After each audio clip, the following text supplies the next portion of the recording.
Growing up in the early 2000s, I was born right into the prime of the PlayStation days. I basically came out of the womb playing some fire games on the PS1. I don't remember a ton of the ones on this console because I was pretty young, but there are a few that I could mention, like Tiny Tank and Bubsy 3D.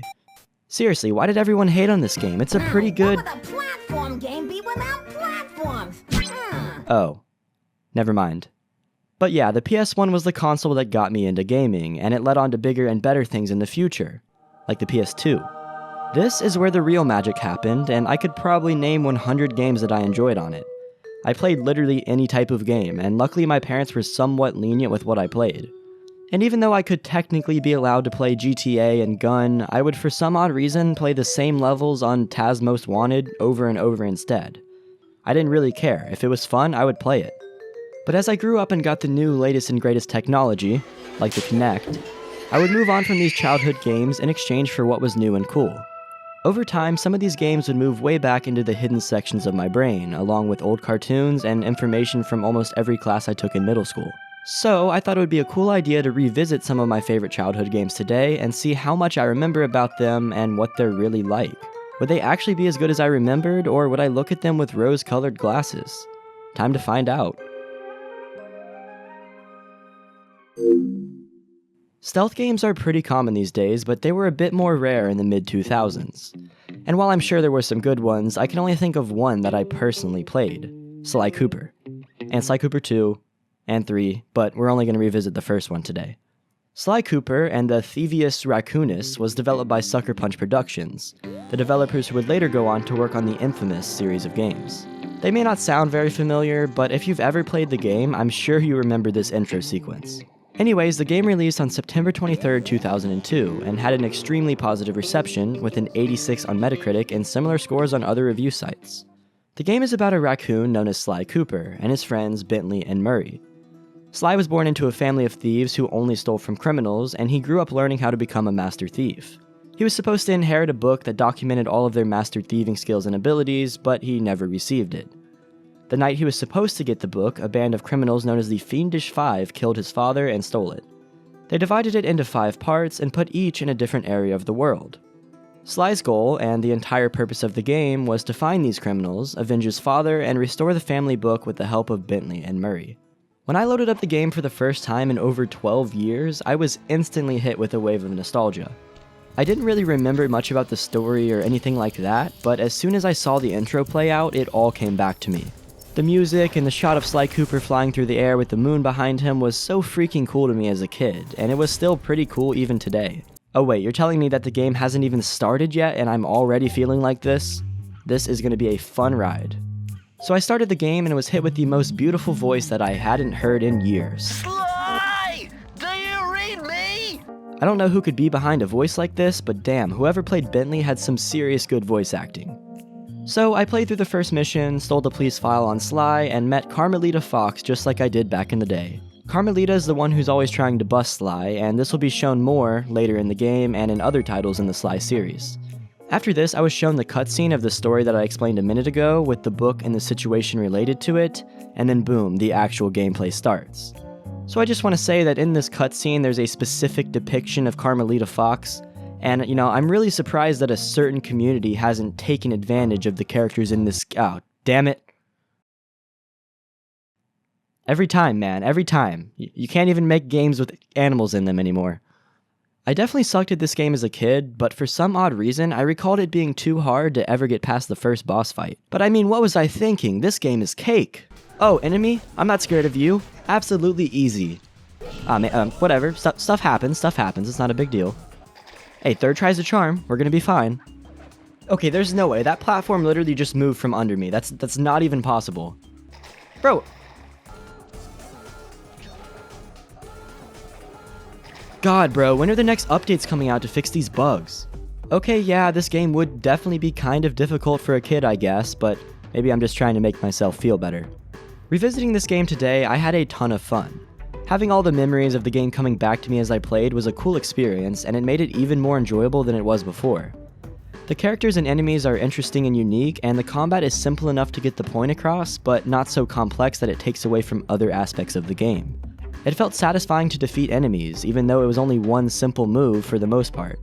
Plus, these combat mechanics get more complex as the game progresses, and it adds a bit of variety to how you play the game. Another thing that I really enjoyed was the soundtrack. The music choice made you feel like you were a sneaky raccoon criminal, and there was even a tiptoe sound when you were sneaking around in a barrel. It was amazing, and it honestly brought a smile to my face to listen to it. Now, these are things that I probably wouldn't have noticed back in the day because of my age. I probably went into GameStop, saw the pictures, and used that as my deciding factor about buying it. But it was definitely enjoyable to go back and notice these little things now that I'm older.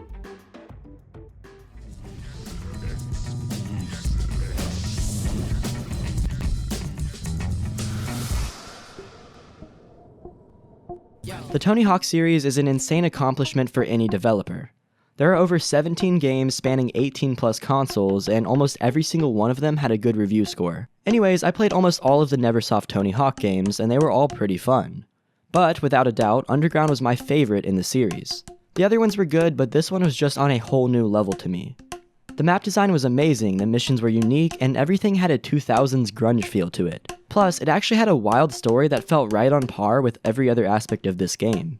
And finally, if you ever got bored of the story, you could build your own parks in the park editor, and my stepbrother and I spent a lot of time in there making crazy creations. Underground was developed by Neversoft, and it was revolutionary to the skateboarding genre. It was the first Tony Hawk game that had a full story, full character customization, and a park editor.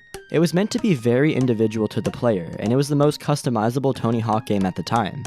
Neversoft even allowed players to import their face into the character customization screen to make their skater look just like them. I did this when I was recording the footage for this video, and the result was pretty accurate. The level design in this game was much different than other Tony Hawk games, and it allowed for a much bigger range of skatable areas compared to the other titles in the series. As stated in the initial look of the game by IGN, when making the levels, the designers would increase the size of each location until the game couldn't properly run anymore, and then slightly downsize them afterwards. This resulted in the best possible design of every level and a ton of skatable areas. Even on the first part of the map, there are quite a few places to catch air and nail some tricks without falling. I'm the absolute trick god and can pretty much land any combination of moves without hesitation.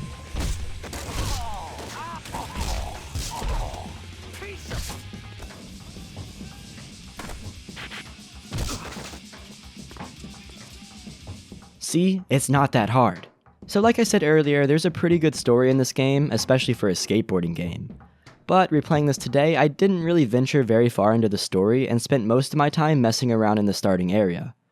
I probably should have gone a bit further into it though, because as you progress you actually unlock more areas to skate in, and they're much cooler than the starting area. Seriously though, the story is actually super cool and I enjoyed it quite a bit. I'm not trying to spoil any major details, but it's something that you should definitely experience for yourself. In fact, this entire game is a lot of fun, and I would recommend playing it if you haven't.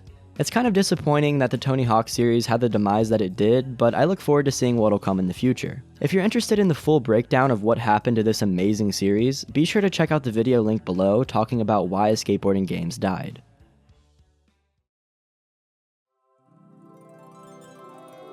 The previous two games were pretty great games, and I remember a large portion of a lot of them. But the Simpsons Hit Run is on an entirely new level. I don't know why, but I remember way too much of this game. I for some odd reason remember the entire map layout for the first level. I remember specific parts of dialogue and missions. And I remember that this was one of my overall favorite games during my entire childhood. This game was released originally on September 16th, 2003. It was developed by a studio known as Radical Entertainment, as a follow-up to their first game, The Simpsons Road Rage. Road Rage wasn't nearly as popular as Hit and Run, but it set a precedent to what Hit and Run would become. If you aren't familiar with Hit and Run, it's a unique game. It takes the world and characters from the Simpsons cartoon and transforms them into a game in 3D. There are various sub-stories that happen on each level, and you get to change levels quite often and play as different Simpsons characters. While on these levels, you do various tasks that seems as if they would happen on a daily basis in the Simpsons world. For example, in the beginning you play as Homer, and your simple tasks are to go to work, go to the grocery store, and almost kill someone in your company by making them run off the road in a fiery car crash. Oh yeah, and there's the one where you destroy a video game truck to keep them off the shelves, and the one where you have to get out of the way of your principal when playing as Bart, so you jump over roofs and fly through the city in a go-kart. The point is, the game is goofy, and it's meant to be that way. You can hijack cars, destroy everything, get into a high-speed chase, and kick people and watch them roll around like a bowling ball. The last one is quite a bit of fun, and I do have a tendency to do it a lot. But the game was fun, and as a kid it felt like a toned-down version of Grand Theft Auto. There were tons of places to explore, unique vehicles that could be unlocked, customization for your characters, and a lot more. So I was excited to revisit it for the first time in ages, and I wasn't disappointed. Now after making this video, I've realized that music can bring back a lot of memories. And the same thing that happened in Sly Cooper happened again as soon as I started loading into the world in The Simpsons. It made me so happy to hear the Simpsons theme song, and it made me think back to when I was younger and games felt so much different and more innocent. Then the intro sequence came on, and one of those random specific details that I told you how I remembered just popped into my mind. For some reason, all I thought of were the words, cola, and I didn't even know why. And then I heard them. Cola. Must get Buzz Cola. The first mission is to go to the grocery store and grab some ice cream for Marge. So I respected her because I respect women and went directly over to the store. And from this point on, I forgot I was playing this for a video and was completely immersed into the game. I did driving mission after driving mission until I unlocked the Plow King and went to the power plant. It was honestly unreal how much I remembered the layout and locations of the world. Like, I remembered playing this game as a kid and always driving the rocket car. There was this special car that you could find, and there was only one of them in the entire world. I somehow, after not touching this game for 8 or 10 years, remembered exactly how to get to this car and drive it. I don't even know how that's possible because I barely remembered what I had for breakfast. But it was definitely cool, and it made me feel accomplished as a human being. So I spent a lot of time just driving around the world and seeing it all come back to me. I forgot how much fun this game was to me as a kid. And honestly, I felt like I don't enjoy modern games as much as I enjoyed games when I was younger. It's almost as if all of the negative media, rushed titles, and over-criticizing makes me see them differently. In the last month or so, I've focused less on what other people think of a game and more on what I think of it. And ever since I've done this, I've enjoyed them a lot more. The way I see it is that if the game's fun, and I even get a few hours of enjoyment out of it, it's worth my money. I'm willing to look over the few bugs here and there and small problems just to say that I enjoyed the game. And checking out all of these childhood games was super enjoyable, and it helped me to get a new look at gaming in general. It made me realize that graphics and open world exploration aren't everything, and that a good story and good gameplay can make or break a game.